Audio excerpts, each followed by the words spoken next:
Genesis chapter 29. Jacob meets Rachel. Jacob resumed his journey and went to the eastern country. He looked and saw a well in the field. 3 flocks of sheep were lying there beside it because the sheep was watered from this well. A large stone covered the opening of the well. When all the flocks were gathered there, the shepherds would roll the stone from the opening of the well and water the sheep. The stone was placed back on the well's opening. Jacob asked the men at the well, "My brothers, where are you from?" "We're from Haran," they answered. "Do you know Laban, grandson of Nahor?" Jacob asked them. They answered, "We know him." "Is he well?" Jacob asked. "Yes," they said, "and here is his daughter Rachel coming with the sheep."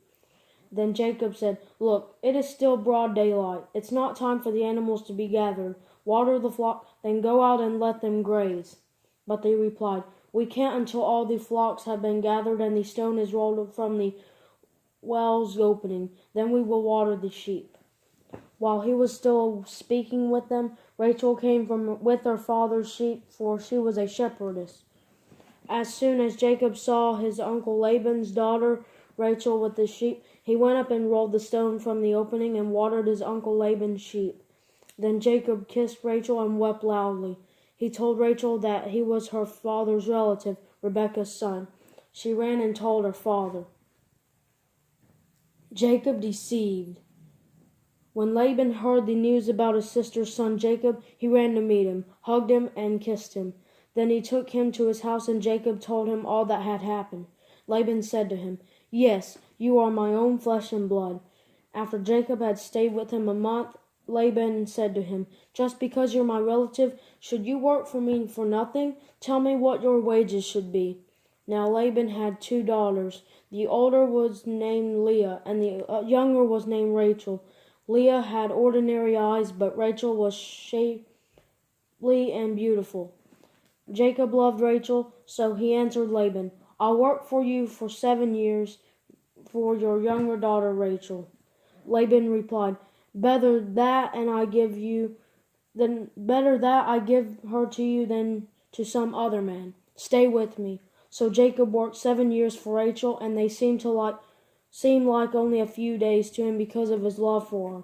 Then Jacob said to Laban, "Give me my wife, for my time is completed. I want to sleep with her." So Laban invited all the men of the place to a feast. That evening Laban took his daughter Leah and gave her to Jacob, and he slept with her. And Laban gave his slave Zilpah to his daughter Leah as her slave. When morning came, there was Leah. So he said to Laban, "What is this you have done to me? Wasn't it for Rachel that I worked for you? Why have you deceived me?" Laban answered, "It is not the custom in this place to give the younger daughter in marriage before the firstborn. Complete this week of wedding celebration, and we will also give you this younger one in return for working yet another 7 years for me." And Jacob did just that. He finished the week of celebration, and Laban gave him his daughter Rachel as his wife. And Laban gave his slave Bilhah to his daughter Rachel as her slave. Jacob slept with Rachel also, and indeed he loved Rachel more than Leah, and he worked for Laban another 7 years. Jacob's sons. When the Lord saw that Leah was unloved, he opened her womb, but Rachel was unable to conceive. Leah conceived, gave birth to a son, and named him Reuben, for she said, "The Lord has seen my affliction. Surely my husband will love me now." She conceived again, gave birth to a son, and said, "The Lord heard that I am unloved and has given me this son also." So she named him Simeon.